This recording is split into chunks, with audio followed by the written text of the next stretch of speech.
Hey guys, it's Lex here with another top 10 list video. Now, if you're wondering why I'm suddenly pumping out a ton of list videos, I'm just taking a little bit of a break from the review thing. I think I've got one more review or two, I think, to finish up the current season, and I'm just not sure what to do for those. So, for now, I decided to do a different kind of video. Now, you know me, I normally give a bit of praise to fragrances that don't normally get talked about, or if a fragrance gets slanged, or, oh, this is a grandpa scent, I always defend it if it is good. But, like other people, I also have my disappointments, despite the fact I think everything smells awesome. But not everything. So this is top 10 disappointing fragrances that I have purchased. So, let's get started with number 10. Dolce Pour Homme. Pardon me. Everyone talked about this. Now, the smell with this one is fine. The smell with this one is fine. It does smell pretty damn awesome. As you can see, it's look how full the bottle is. It hasn't got a lot of wear. Well, take a guess what that is. It smells awesome, but it just doesn't perform. Everyone talked about the great performance with this one. And when I got it, I was like, yeah, it smells awesome. Only to find out it was gone in like a couple of hours. That was really goddamn disappointing. You know, it was for such a big lid. You know, and this stuff isn't that cheap either. So I was a bit disappointed. It was my first Leo Dissey. So, Issey Miyake, sorry. So I was quite disappointed with that one.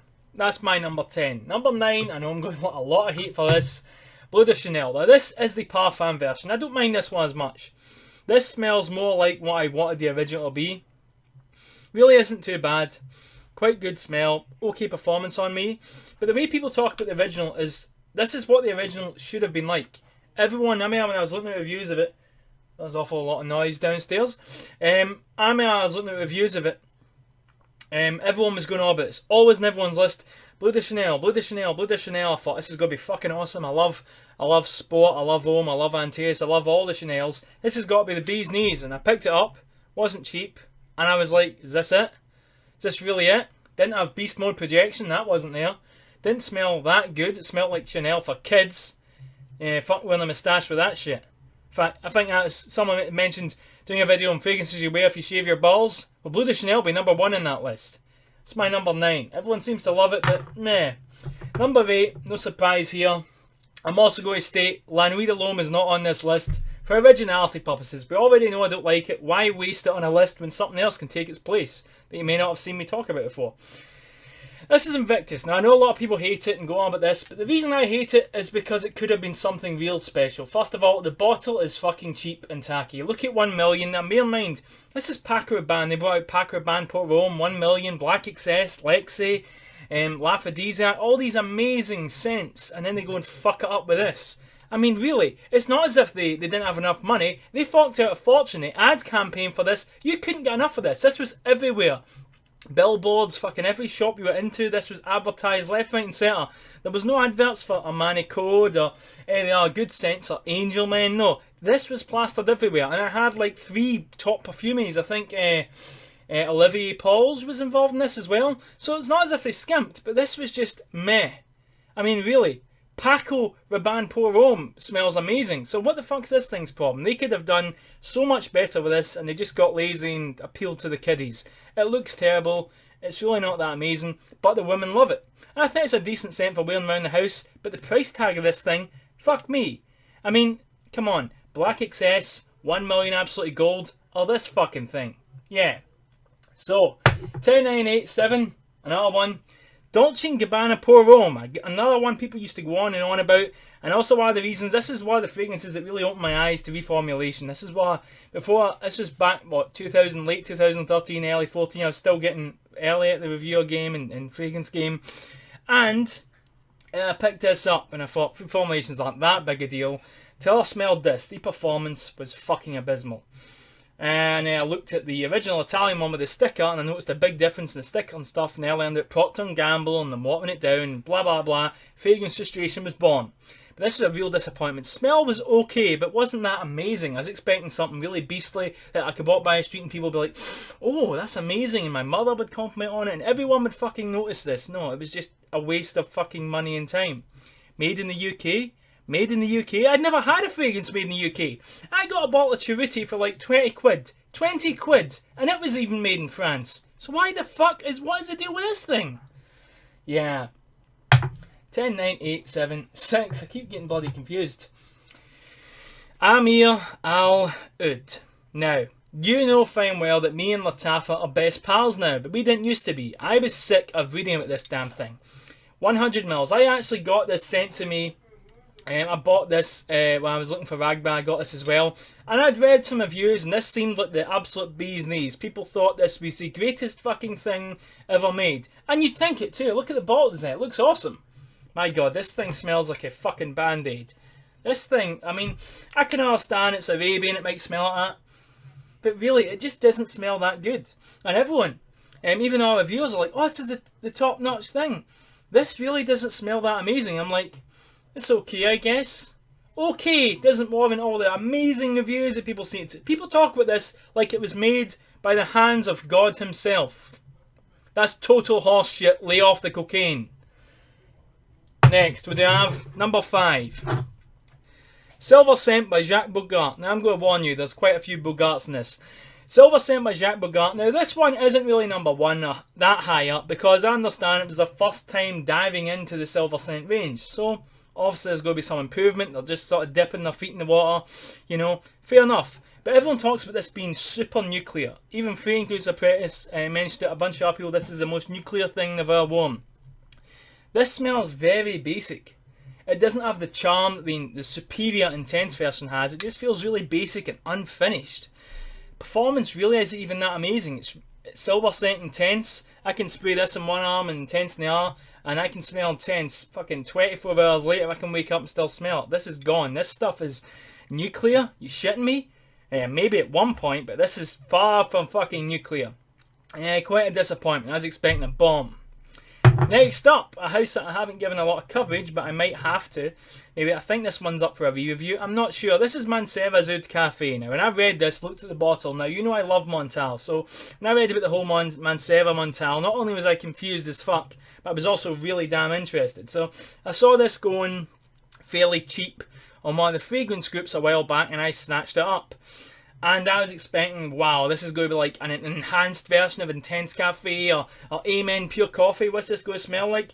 And the reviews for this were top notch. Does the lid even come off? It screws off, doesn't it? Oh yeah, I forgot. In case you're ever in doubt that Manseva and Montel are the same thing. Look at that shit. Come on. Look at the fucking logo. It's identical. This thing smells like celery. Now, I just can't get over it. I expected this to smell amazing. Reviewers swear by it. Everyone talks about this like it's the greatest goddamn fragrance coffee-based thing. Some people even say this is one of the best coffees I've ever smelled. I shit you not. So I was hyped as fuck. This thing, I don't know.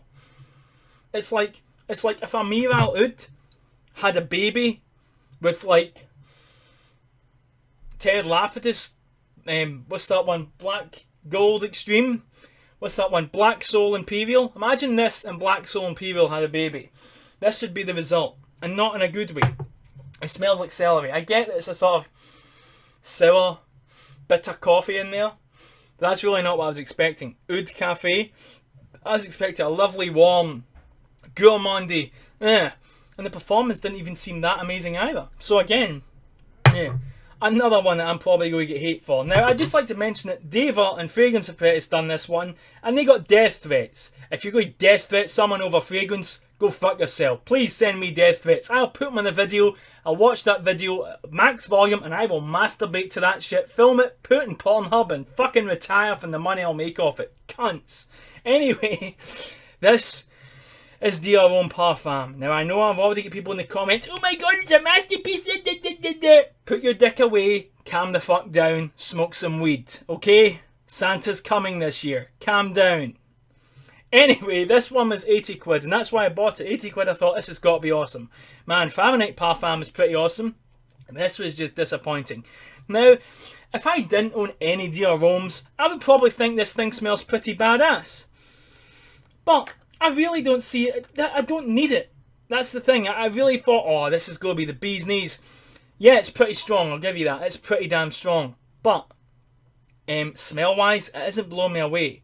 Really, I don't see that. I don't really see a need for this if you own Dior Homme Intense. You know, it really doesn't. It's like they took Dior Homme and Intense and just mixed them together, made it stronger, and we're like, yeah, Parfum. Nice as it is, 80 quid for it, you fucking kidding me? I know it's Dior, I know it's expensive, it does perform, and I know a lot of people love it. But for me, this was a big disappointment. Also, if you're going to send death threats, I expect some really original death threats, something involving sharks with laders, a tornado with cyborgs in it, a house that can walk, a mobile tank that's artificially intelligent, meaning it can pilot itself, a nuclear warhead, which disguises itself as this empty, innocent Pepsi Max bottle filled with raspberry diluting juice. Something like that, or a vape that will secretly explode, also known as the Ellis series. Please, any sponsors watching, don't criticise me. I'm just being honest. Next up, number 9. Arabian Nights by Jacques Bogart. Take one look at this bottle. Now, if you know how much I love Bogart, and I love the powerhouse macho, take one look at this bottle. Now, be honest. If you saw this style of bottle on any brand, not even Bogart, you think, oh, it's awesome. You look at it, right?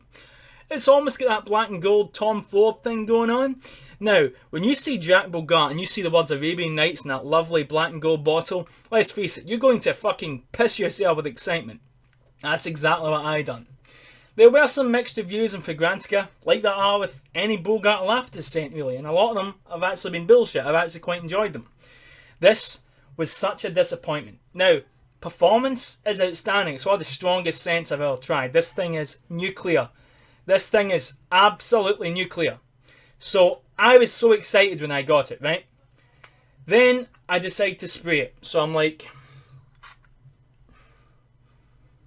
oh, it has a really fecal, horrible vibe. Now, a bad scent is one thing. No big deal. Doesn't need a whole video done about it, right? So, why was I so disappointed, right? The point is, despite all this smelling like I'm walking about in a fucking, you know that thing in, like, you know, India's like black or white, and the one part of it's really rich, and the other part of it they literally shit in the streets because the public toilets are so badly maintained and really busy and not very good. That's what I think of that. Not being nasty, I mean, that's what I think of, is that. People shitting in the street in a slum somewhere. And the thing is, this could have been something really special. This could have been a goddamn masterpiece. They could have got rid of that fecal thing, add some more spice, toned it down, and made it something amazing. But this just seems crude. Like they just thought, make it strong, make it smell like shit. Yeah, it's a Bogart scent. And let's get some of the best bottle design in the whole fucking range. Arabian Nights, black and gold. It looks like it's going to smell awesome. This was a serious disappointment. I know fine well they've got a lot of scents out, but this really could have been something special. Anyone who smelled this will be able to tell me, once that fecal part dries down, see that perfumey, lovely, almost female part? See if they focused on that and enhanced that? This would have been amazing, but no. Also, people say this smells like, what's it, Amouage Interlude Man. I fucking love Interlude Man. And this is nothing like Interlude Man. I wish it was, and it could have been. But no, they fucked up. So, what is my number 1? Let me just, have a drink here from me trying not to vomit from smelling that. What would I say my number 1 is? Well, I know I said I'd try and be original. Probably saw this one coming, but One Man Show by Jacques Bogart. Again, another Bogart.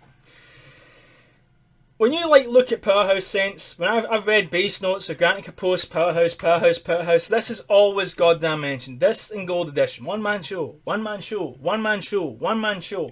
One Man Show has some of the most original and outstanding reviews I've ever seen. I mean, we're talking real visions here.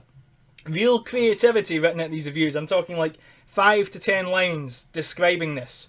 I thought, this is going to be the dog's fucking bollocks. This is going to be amazing. This is going to be so goddamn good, I'm going to piss my pants with excitement. But no. This smelled absolutely disappointing. It smelled unfinished. Now, I did research this to find out about reformulations, and I am aware that it has been changed from what I'm reading. And it did smell a lot more natural, more green, and much better. But this is just such a goddamn... I mean, it's just... Do I risk smelling it, man? Ooh. Reminds me of Jaguar. The original Jaguar for men, but it's just really harsh. Now, I know what you think. Harsh? I love harsh. Brutal? It's not a good harsh. It's just a really... It smells just really nasty. I mean, for originality, fuck yeah, 10 out of 10. But does this really deserve the hype? There are better, oh my screen's off, there are better smelling scents out there that are just as strong if not stronger. I really wanted to love this. I love gold, I love ruby. The flankers blow this out the water. There's no point in even smelling this. This, I mean, I really, the way people talk about this, I wanted this to be the greatest scent that they'd ever made. I mean, besides the first ever Bogart, this is like, what, the Prince? I mean, this is the powerhouse king. I mean, come on, this is, you know, the powerhouse king. So, it's like, they're kudos. It should smell fucking fantastic, right? But it's just so basic and simple. There's nothing super complex. With kudos, you can smell 30 things going on at once. But this is just like, oh, that horrible smell at the start. That piney, grey. Oh, like, you know Chernobyl, you know Pripyat, you know, and you see pictures of it in documentaries, or they're going over it like Call of Duty 4, where it's abandoned and grey and dull and there's no life. Well, that's what I think of when I smell this. I don't think of Arnold Schwarzenegger in the gym, you know, rocking out, going, yeah, push it, baby, bow, bow. I don't think anything like that, or Kung Fu, I mean, that badass 80s shit. No, I just think of fucking Chernobyl, dead, grey, dull. Real disappointment. I really wanted to love this, but it just wasn't to be. So, I mean, it seems like a really depressing video, this. I'm not as quirky as I am, but it's hard to be quirky on top of stuff that disappoints me and that I spent money on. So that's my top 10 list of disappointing scents. Hope you guys enjoyed it. If it is possible to enjoy it. And of course, I know you probably disagree, but like my mother once said, one man's meat is another man's poison, and that has not been truer with fragrance. So yeah, don't forget to comment any questions you have on any of these scents. Leave them in the comments below. Send me a YouTube message if you don't have a Google Plus account. Contact me on Facebook. I'll get back to you as soon as possible. And keep on smelling fly. And don't forget, if you're going to send death threats over my opinion of Dior Homme Parfum, make them fucking original. That way you might come across as a James Bond villain as opposed to a fucking moron. Get my drift?